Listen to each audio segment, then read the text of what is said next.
Okay, just started recording, Connie. Thanks a lot, Steve.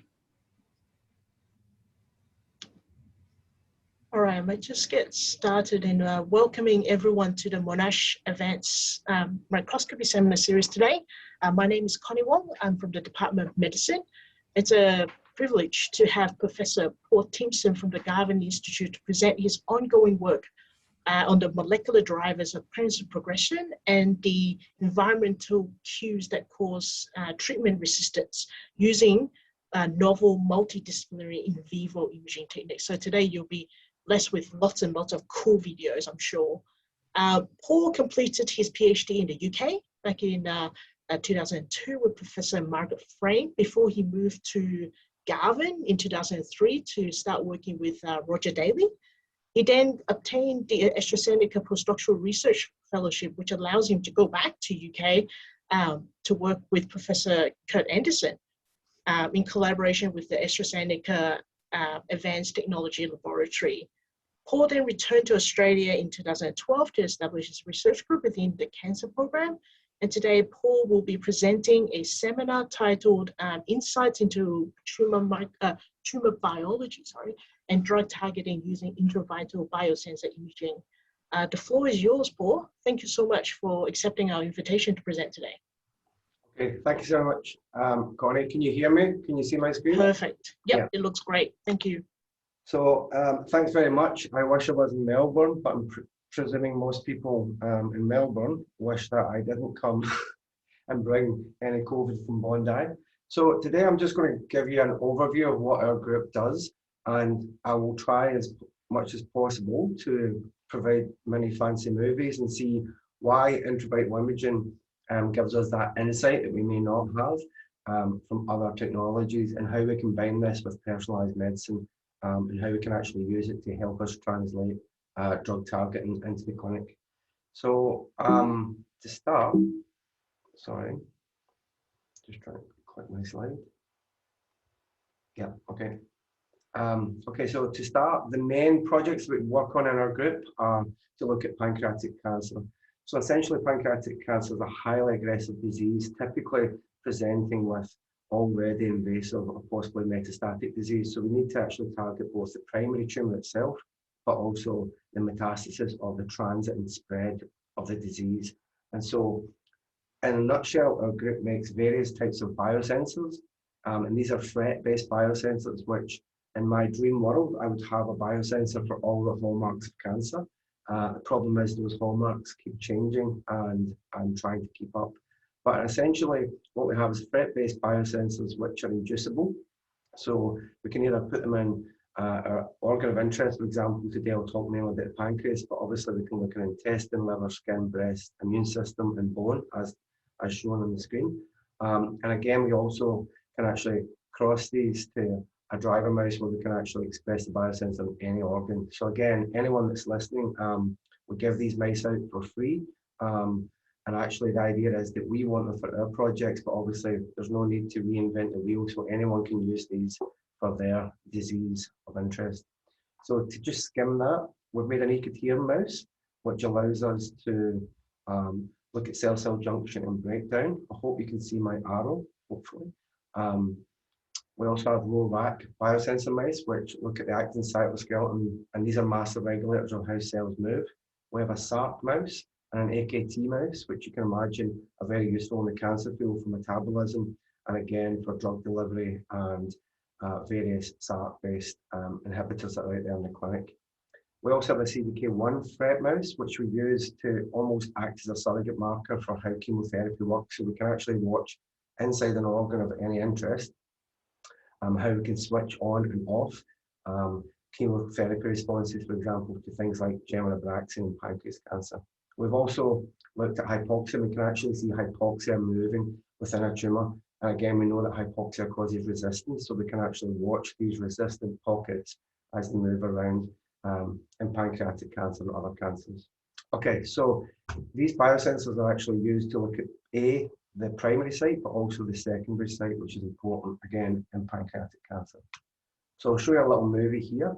And if you maybe look at the bottom left-hand corner, you can see A tumour in green, you can see the surrounding blood vessels which are kind of collapsed, and you can see an abundant collagen, and this is based on SHG imaging. So this is a hallmark of pancreatic cancer. One of the problems is there's abundant fibrosis, and drug delivery into that primary tumour is a problem. And so one idea is we can't completely ablate and smash away that extracellular matrix. We want to fine tune this.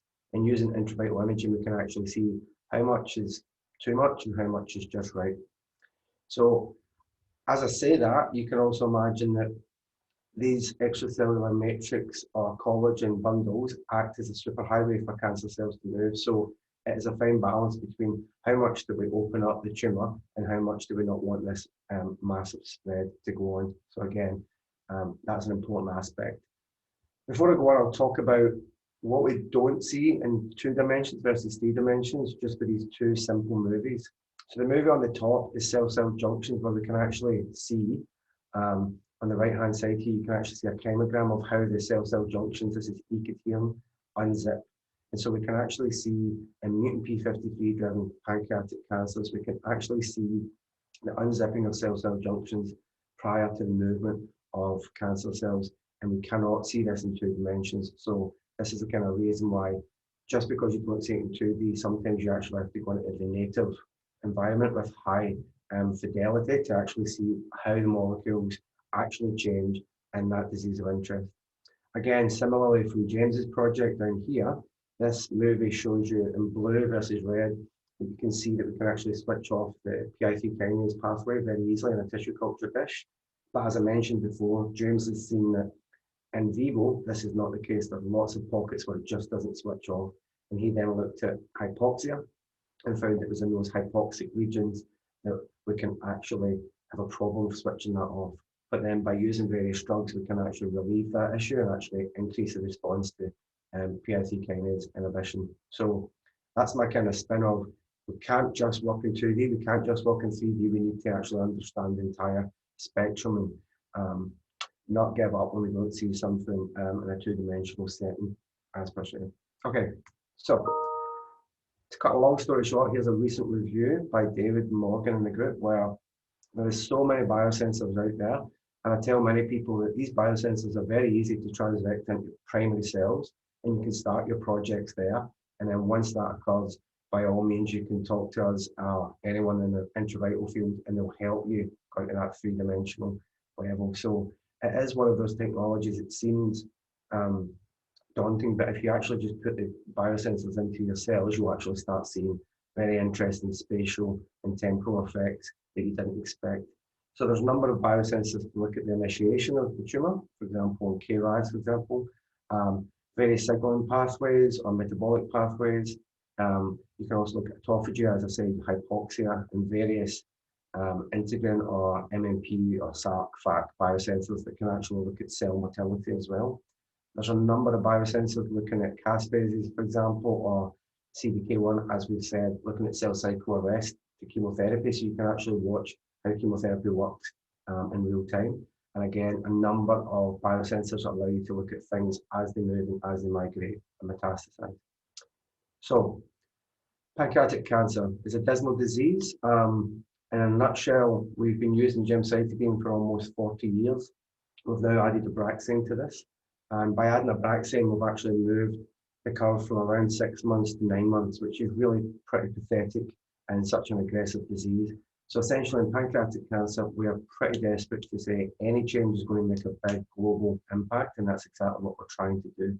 So how can we start shifting these numbers to actually have really meaningful differences in such a devastating disease? So, as I said, we want to look at this fine balance because there's lots of publications out there saying you cannot ablate the stroma, and we agree with that. What we actually have to do is use intravital imaging to say, can we change the mechanics? Can we actually just soften the stroma and then stop treating, have a rest, and then give chemotherapy? And that's exactly what I'm trying to show you on this project from one of the PhD students in the lab, Claire Benin. Okay, so the stroma can act as a barrier, it can act as a cell attachment, I've said, and it can also act as a highway for cancers to spread. So we think it's possibly an Achilles heel in this disease. So Claire, this is the summary for Claire's project, where If you imagine the extracellular matrix outside the cell, talking to the cell through low GTPase as a kind of master regulator, this travels through rock, and we get actinomyosin force generation, and the cell then starts to proliferate, but also allows it to engage with its environment and metastasize. So this is how a kind of cell can sense its external environment. And fibrosis in pancreatic cancer, this is a vicious cycle. And so what we decided to do is, can we actually uncouple this cycle by targeting ROCK using various drugs? So to begin with, we started with a drug called Fasudil, which is a ROCK inhibitor. It hits ROCK 1 and 2, and we just did as a proof of principle experiment. And essentially what Claire did is first she went into these organotypic assays. So in our lab, we work in 2D, three-dimensional organotypic assays to allow us to understand how the matrix works and then eventually go in vivo. So essentially what this is you have fibroblasts engaged in a collagen matrix. Over a 12-day period, they contract, and you can actually knock out various genes or do various drug treatments. It's very easy, very cheap to actually do these experiments. And essentially what you can do then is, this gives you a rapid way of looking at how this affects the extracellular matrix or that fibrosis I talked about.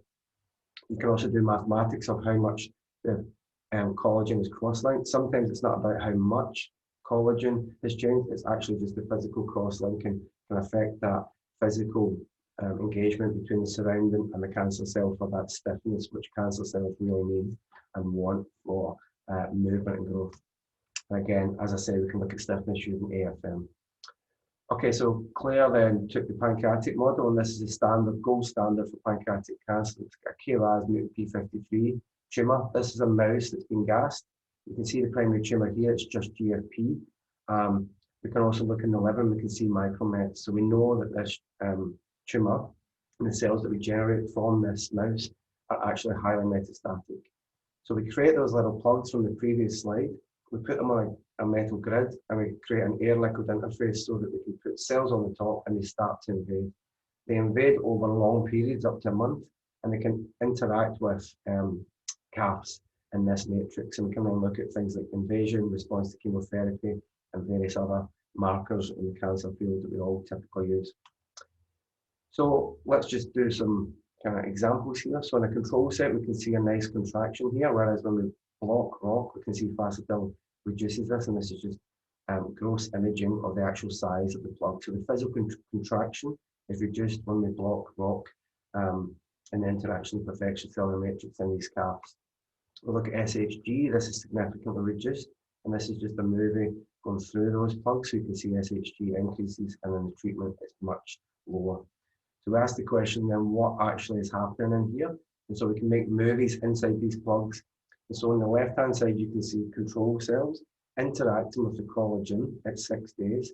It's a very transient interaction. They remodel that collagen and they move on. And if you look below, you can see at 12 days, you've got a very even, controlled, uniform matrix.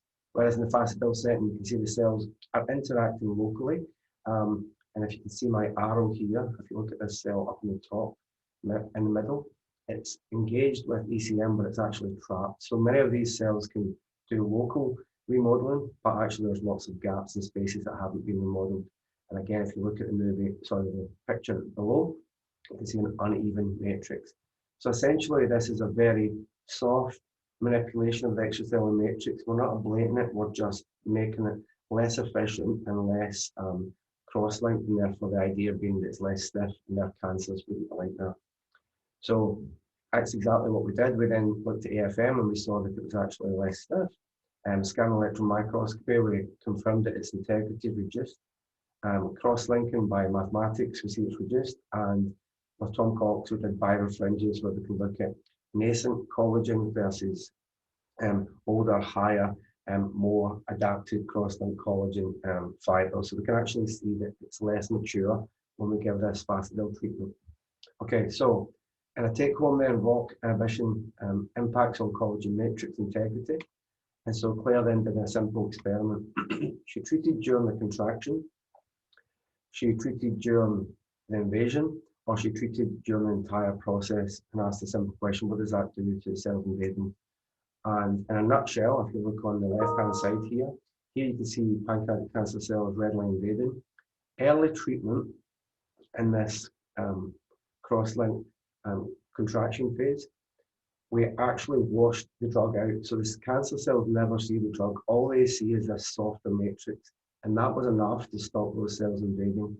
On the late treatment, it was too late. The cells actually could start to invade. And on the early and late, i.e. the chronic, again, we did see a reduction, but it was no better, and it's quantified here as this early idea. So we now call this priming, where we give a short burst of a ROCK inhibitor, we wash that out, and then we let the cells attach and say, how can they actually invade? And that is enough to actually inhibit these very aggressive cells from moving. So we call this priming. So then Claire actually primed them, washed out Fasadil. Again, the cancer cells never see Fasadil, and then give chemotherapy. So Gemcitabine is the standard of care. And essentially what we see here was quite interesting. So here you can see in control, this is Ki-67 on the left and cleaved caspase on the right. In green, we see chemotherapy reduces the growth or increases death as expected. Fasadil itself in orange doesn't do much, but in the combination where you've primed the matrix, washed that out, and then given chemotherapy, the cells are responding. So such a simple targeting of the surrounding can actually mean that the cancer cells respond better to the chemotherapy. So we wanted to look at this in a dynamic way, using biosensors. So one of the biosensors we chose was CDK1, as I discussed. And CDK1 actually accumulates during G2M, where Gemcitabine causes cells to arrest. And you can see the movie below where you can see in control, cells are inactive in yellow. When we give Abraxane, they will turn blue. This is one threat-based imaging. And then we give a CDK1 inhibitor just to show we can switch this off. So we know this reads out what we want as a kind of surrogate marker of chemo.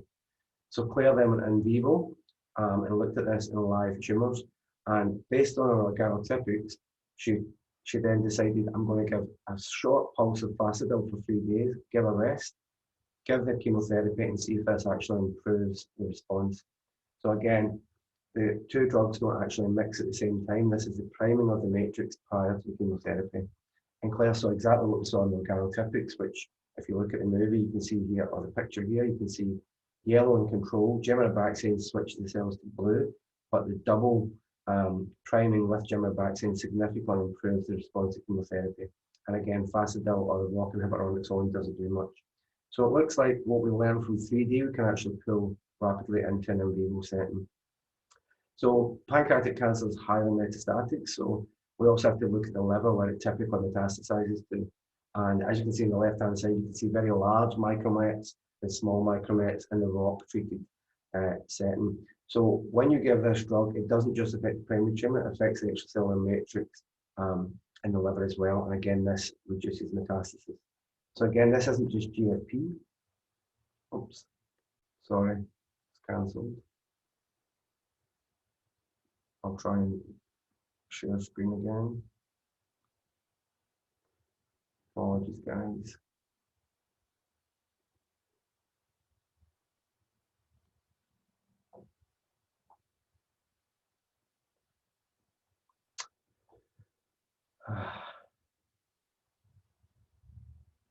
Okay.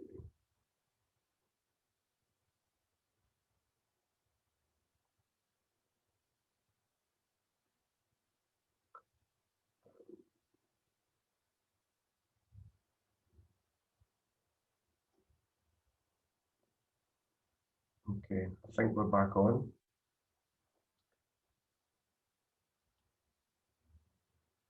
I'll just presume that everyone's still there.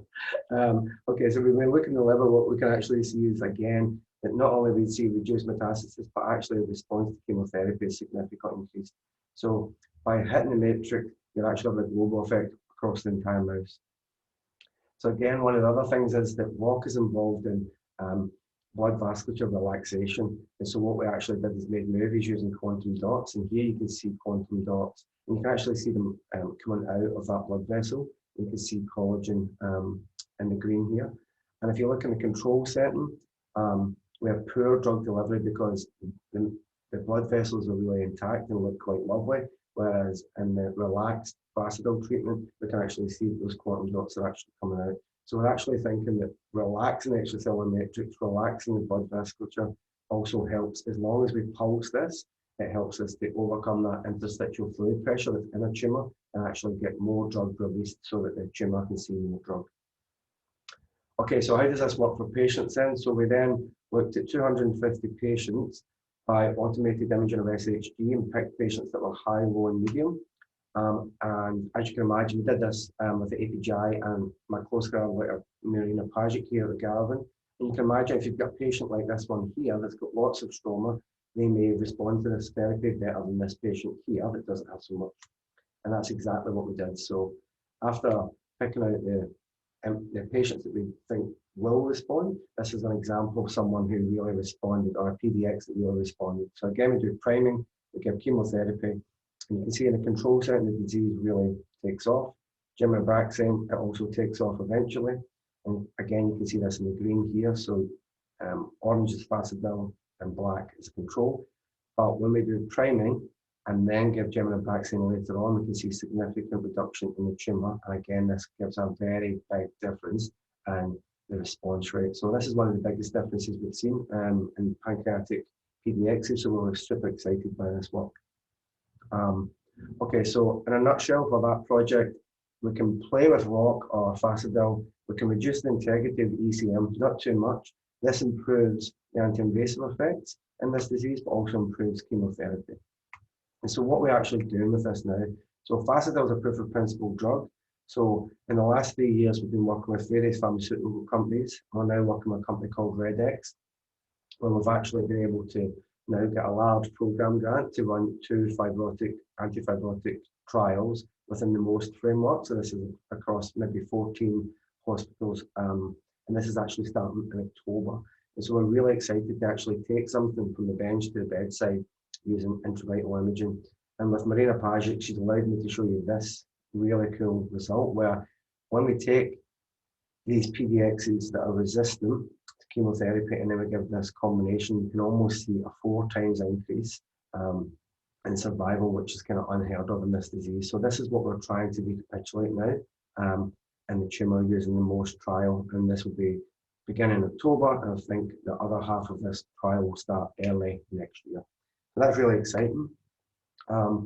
In parallel, I'll just do someone's PhD on one page. This is Kendall Murphy, so she has a paper just coming out, hopefully, in Science Advances, where what we see for ROC also works for focal adhesion kinase, where we can also manipulate how the cell responds to that stiff matrix. And again, look at patients that have got high FAC, low FAC, and actually look at a molecule called Merlin that holds cells together. And again, we can start predicting how these patients might respond to antifibrotic treatments. And in parallel with this, we've been approached by a company called Amplia, who have now completed a phase 1 trial based on our work, and we're working closely with them to now start guiding the phase 2 trial. So again, imaging does actually have the capacity to really go across the spectrum, which is really exciting for everyone in the group and here at the Garvin. Okay, other stuff. Okay, so we like to make biosensor mice. So we've made a raw biosensor mouse, and this is the master regulator of that ROC pathway. And again, we can express this in the skin, intestine, the pancreas, the liver. This is kind of the sister to the previous mouse we've got, which is the RAC mouse. So raw and RAC are kind of master regulators of movement. And again, we can look at this in any organ of interest. And so I'll just show you some cool movies now as to what kind of imaging we can actually do using these optical windows. So what we can do is surgically place optical windows on a mouse, whether we look at the mammary tissue, the colon, for example, which is this example, the pancreas, the liver, and as discussed before I come on here, we're actually now moving towards which, even though it moves, we have new technologies to actually stabilize those images so we can really go where no one else attempts to go, especially in the film threat world. So below you'll see a mouse here, which is surgically being implanted with a window.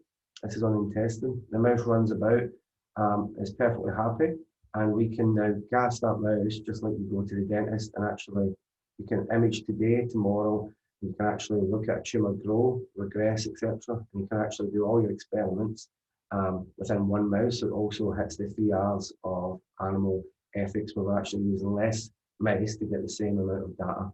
And obviously the statistics there are much stronger when you're actually looking at the same tumour, and you can longitudinally watch the disease. So here's kind of examples of, all intravital imaging. People give their favorite movies. So this is kind of looking at collagen remodeling when you've actually got an infection. And this is neutrophil swarming. And you can look at using the raw biosensor mouse, we can actually look at the raw dynamics as the cells move in and fix and manipulate the extracellular matrix. So the matrix is involved in many diseases, not just obviously cancer. And so there's multiple uses for this technology.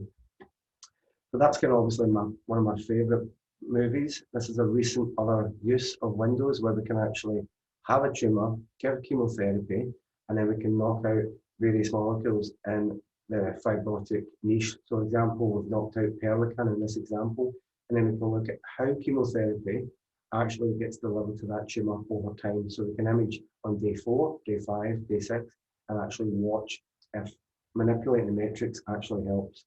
And so again, this is using these windows. And if you look in the left-hand side here, you can see in the control, you can see yellow, yellow, yellow at 24, 48, and 72 hours in this graph below. When we give gemcitabine, we can see that switch that we expected from yellow to blue around 72 hours. So that's in the control setting. When we knock out perlecan and the matrix, so again, manipulating the matrix, not completely ablating it, just knocking out one molecule, and there's antibodies against perlecan that we're now looking to do. We can actually see we can get responses as early as 24 hours, 48 hours, and 72 hours. So not only can you get a better response, it's for a longer time and more sustained. So now we're actually using this technology to see how far we can push this and actually watch it in real time.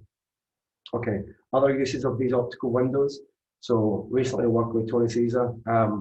We looked at osteosarcoma, I think, here, where he's actually looking at nuclear actin accumulation, for example, PCNA and various changes when you get chemotherapy. So this was really exciting. A recent paper we just had published working with Herbert Herzog here at the Garvin, where we're actually looking at AKT biosensor mouse. And we can actually look at the brown fat on the neck of a mouse, and you can actually feed the mouse and actually look at various metabolic changes over time. And you can see if you block the neuropeptide Y signaling pathway, you can actually change how the cells respond and how that brown fat and tissue can actually be changed during various diets. So windows, I guess, can be attached to anything in our group, and we are always looking for different ways and different technologies to actually use optical windows to actually peer into the disease in real time and actually see things that no one else maybe can see. So one problem with optical windows is that there really is a bottleneck, and that is the thing that no one talks about in intravital imaging, which is movement. When you do flim FRET, you have to acquire movies for at least 32 seconds, if not 2 minutes, to get enough photons to actually genuinely know that the molecule is on or off. And so typically, this is a real bottleneck in this problem. So Sean from the group has created a technology to actually stabilize and overcome this. So I won't focus too much here, but as you can imagine from what I've said, we look at drug response, longitudinal imaging, molecular imaging, and various things like vascular collagen hypoxia. These are all technical imaging which requires quite stable tumours, and so we always have to overcome this. And so typically Max was the one that did the raw work. David was looking at ecotherm junctions, which I talked about before. So you can imagine the stability you need for this type of imaging in vivo. Sean's actually been able to cross mice and look at raw and rack at the same time. Again, very difficult at the subcellular level. And again, Claire, as I discussed, looking at drug targeting pancreatic cancer. And finally, James looking at hypoxia, where he's using kind of oxygen sensitive nanoparticles and PLIM mixed with FLIM. So these are all technically very difficult to do, and you need stability. And so I'll show you a typical example in the lab where we're looking through a window in the intestine. So we all know of peristalsis, and we think peristalsis is a very slow moving scenario. This image here is typically what we would get where we're trying to look in the intestinal crypt, but we cannot get a decent image because that small movement is causing lots of problems. I'm going to now show you, this is one of my favourite movies, where you can see how the technology that Sean's created, we can actually overcome this. So if you look at the top left-hand side, you can see the purple where we begin, and green is the live picture that we're seeing. And then we have the after correction on the right-hand side. And then below, you're going to see the accumulation of the flim fret image. And you can see why we have a problem with movement on the bottom versus the bottom right-hand side. So I'll play this movie and hopefully you'll see the difference that we've got after our correction. So you can see quite significant movement on the top left-hand side. You can see already within 10 seconds, our image is out of focus and we cannot actually get a flim fret signal. Whereas now we can actually correct for this using a technology called Galene. And we can actually really stabilize this. Now this is for peristalsis, and you can imagine there's so many other organs that move in a similar fashion. So this has really changed our lives. And I guess this technology now is out there for the public and everyone can play and use it for free. So we've now gone from what I call rubbish to publish, and we can actually really look in situations where we couldn't before. Scopolamine here was given because it's typically used to stabilize peristalsis, but sometimes that actually switches not to molecule you're interested in.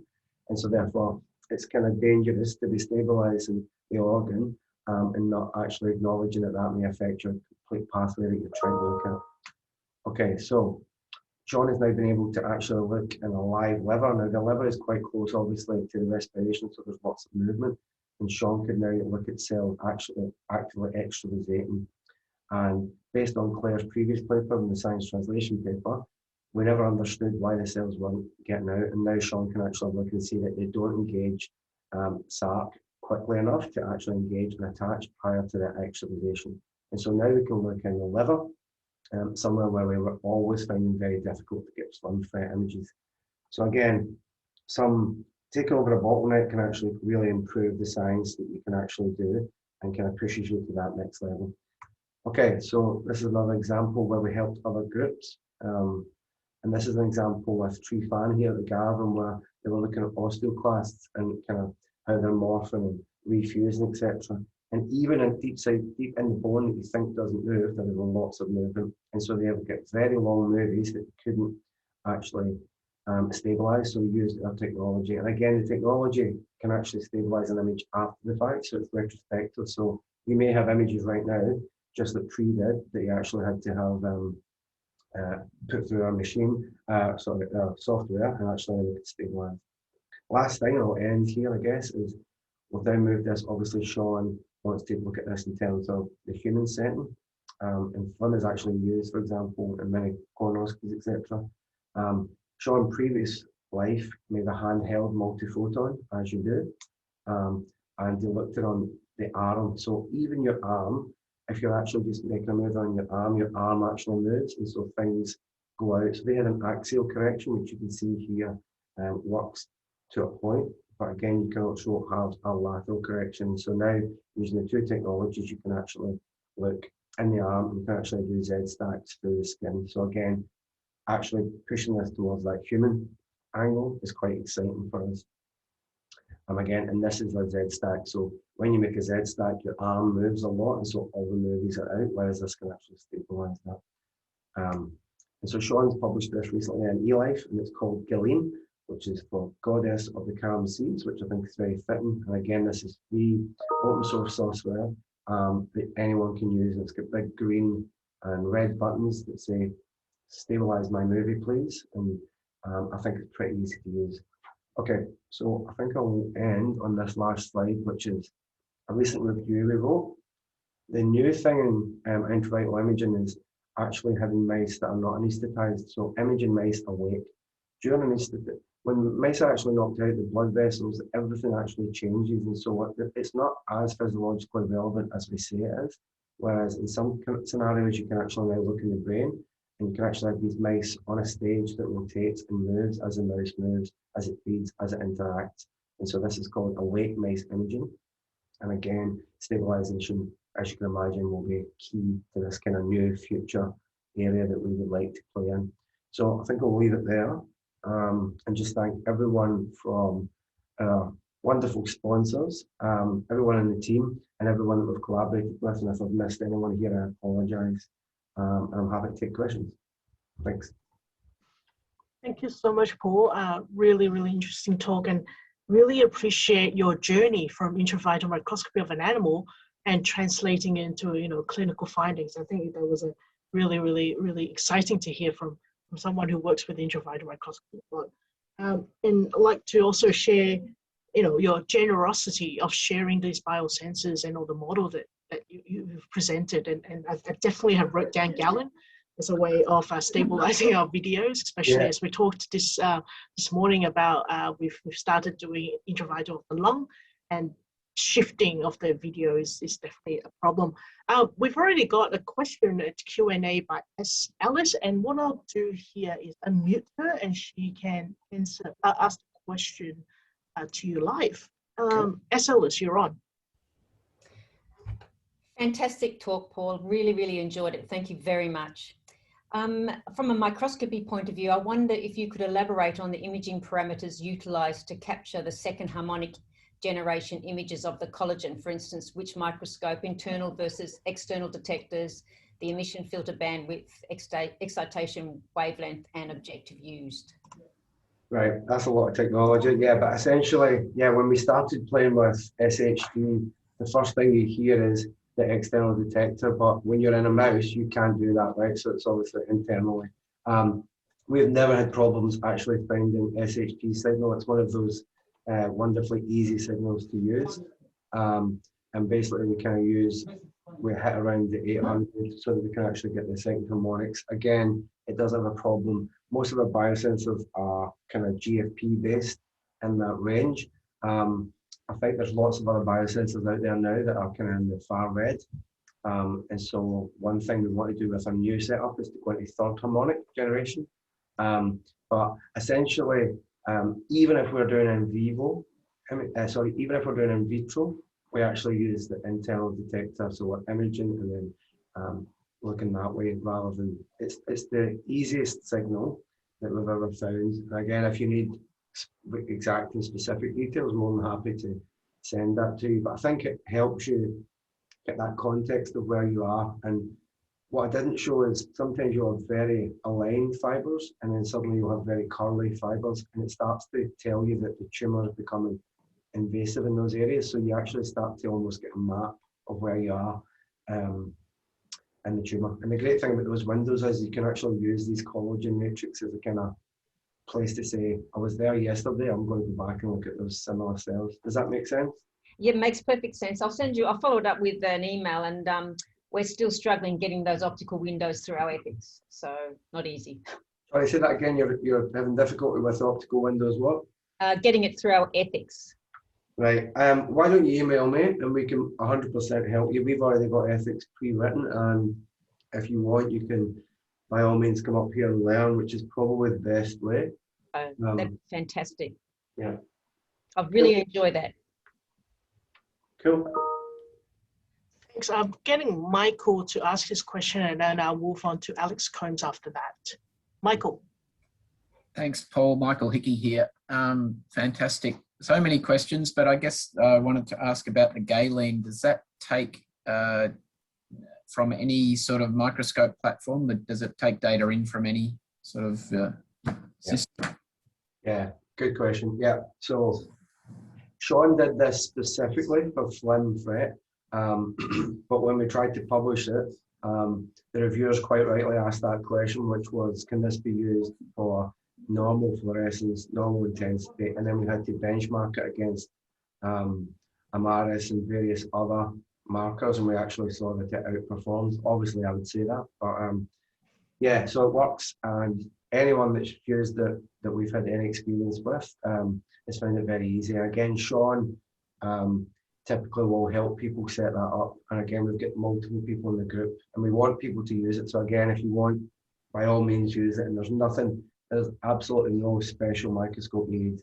We actually take movies that people have done almost 3 years ago and said, give us the movie, we'll put this in, and we can actually, as long as you know the settings, and we can run you through that, you can actually just stabilize your image based on that. So it actually looks at how you are actually imaging, and it actually does like a hard render to get the image in frame, and then it does more soft mathematical renders. So it's very easy. And our group again will hold people's hands, because that's what we're here for, right? There's no point making technology and then keeping it to yourself. Yeah, fantastic. While I've got you there, we've been wrestling with trying to differentiate GFP and YFP just with old-fashioned, filters and stuff, and clearly it's very difficult. But I just was thinking, with your fluorescence lifetime imaging, do you know if the lifetimes of those two proteins are can you use, FlimFret to differentiate those two proteins? Yeah, 100%. Yes, you can. So the lifetime of GFP and CFP, we can just email you that, but that's exactly what we would do. They're like around 2.5 and 2.3 nanosecond difference. So 2.3 versus 2.5, which sounds small, but that's really quite big in the FlimFret world. So that's exactly what we do to actually see the union. Perfect. Yeah. Thank you. Yeah. Thanks, Michael. Alex, you're on. Here we go. Yeah. Yeah, so I had a similar question to the previous one. How kind of generalizable is the image correction and stabilization, specifically for kind of culture data, but I guess you've answered that question, and we can also read the paper. A second question was, the biosensors that you showed are incredible and, really kind of valuable tool. How do they compare to static measures? Like if someone's interested in getting a sense of how an individual cell is active in any of these pathways in an in vivo context, are there static measures that you can take to decide whether or not a biosensor is worth investing the time and energy in working up or even using? Yeah, so just so I can understand, why would you, it's a good question because it sounds far too technical. Why would I do a biosensor if I can just look at cleave caspase staining or Ki-67 staining, for example, right? That's kind of what you're asking. Yeah, a little bit. I guess I'm not sure about whether the biosensors you've generated have alternative measures that people could use as an entry point into it. Okay. Yeah, so I guess all these biosensors are definitely FlimFret based. However, the eCaterium one was not. So that one is just a simple fluorophore of eCaterium, so you can actually just watch eCaterium movement based on FRAP. Again, that's not static. And we've created a new biosensor, biosensor mouse, which I'm really excited about, which is much more static, I think, where you're going, it's a biosensoric mouse, which is pCNA, so you can look at replication fork changes, but it's also got 53BP1, just a GFP tag, and so you can now look at kind of single versus double strand breaks with a chemotherapy. So I'm not sure I'm answering your question, but there are benefits to going in with a static measure to see if you see a lovely change. But as I say, you might want to actually take one of these biosensors, transfect it in, and just do basic confocal FLIM. And most institutes would have that as a starting point. And again, let me just do a little plug for this audience. We've got this new funding for ACRF Insight Centre, which will be here at the Garvan, but it's designed for anyone to come to us and we will do the experiment for you, and you can also do it virtually. So you can actually not need to be here, and we will hold your hand and actually do those experiments for you. Because I think if people are kind of scared to get involved in this, then that's our problem, not your problem. Does that make sense? Yeah. I don't think I've answered your question. That's all right. Thanks, Alex. We have Samantha who's got a question as well, and Samantha, you're on. Oh, awesome. Okay. Hi, Paul. That was beautiful work. I just have a quick question about your inhibition of ROC in your pancreatic tumour models. So you might be aware of Vicky Sands Marino's work using Fasudal and treating amoeboid migrating melanoma cells out of the tumour with the idea that you'd apply it post-resection. And so she showed beautiful responses in an increase in specific immune populations that are beneficial to combine with immunotherapies. Yeah. So my question is, have you guys looked at any of the immune populations recruited to your tumours, and would this potentially open up immunotherapy or other therapies besides chemotherapies for pancreatic tumour patients? Yeah, that's a perfect question. Yeah, we do know that works. So actually Claire then tried to go and work with her over in London. She ended up taking a different job. This is exactly what we've now done. So thanks for that question. So the clinical trial that we've got, so Cancer Institute New South Wales have funded 2 translational program trials. One is antifibrosis with chemo. And exactly as you said, one is antifibrosis with immunotherapy, based on exactly what you said. Now, pancreatic cancer is very cold. There's not much immune infiltration, but that doesn't mean we shouldn't try. So we've now worked with a company in London called RedX. They have data to actually suggest that exact scenario you've said does work. And so we're now targeting that actively. So the clinical trial that I mentioned, we got the money to do monotherapy. I've now convinced this company to pay for the immunotherapy, which is not cheap. So, you know, they were quite happy to give out in the millions just to add that arm. And so your question is absolutely perfect. And the last thing I don't want to give a monotherapy. I want to give it with immunotherapy or chemo. So perfect question. Yes, we're doing it. That would be fantastic. Good luck. Cool. Now in the chat, Lisa Ooms had a hand up, but I can't find her anywhere.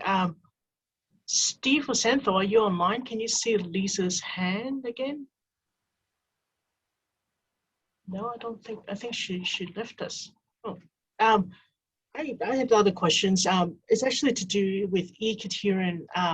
Other than tumor biology, have you looked at it in terms of cell and cell junction in a homeostatic environment such as the gut to allow, you know, potentially gut microbiota to translocate? Have you tested those kind of processes?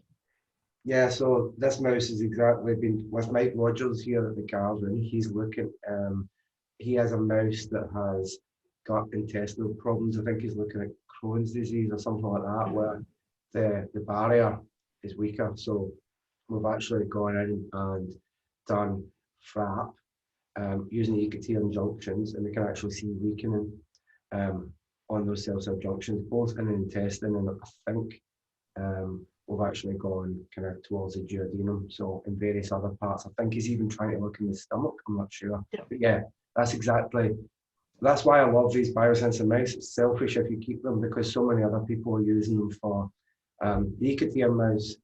There's a paper in Nature Comms, and they were just looking at the early stages of embryogenesis, something I have no clue about, but by giving that off, someone else actually can use these mice. And so that was a beautiful example of when giving something away sounds crazy, but it actually means that other people can play with that kind of stuff. So by all means, any idea, you can have the mice.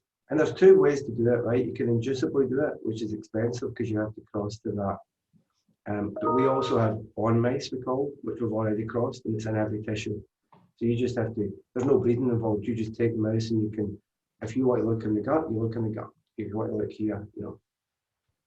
Yeah, and I think a lot of these processes is not static and it's dynamic. I think the longitudinal window to the gut, looking at the processes of E-cadherin breakdown, will be a very, very valuable in homeostasis and in pathology as well. Yeah, and we can give drugs. I mean, we've previously done this, we give drugs like SARC inhibitors, which obviously I'm interested in, and they actually cause the cell junctions to reform and stabilize. So you can actually fix that barrier function, I guess, is one for that. Yeah. Yeah, awesome. I think thank you for your time, especially after the talk in answering all our questions. It's been a lively discussion. Yeah. If there's no more questions from the floor, from the Zoom, I'd like to just, you know, thank you, Paul, for the amazing talk and openness in sharing your science as well as your technology. And we'll definitely be in touch, and we can chat more then. Thanks a lot, Paul. All right, guys. Thank you so much. Thank you, Connie. Thank you, everyone. Bye.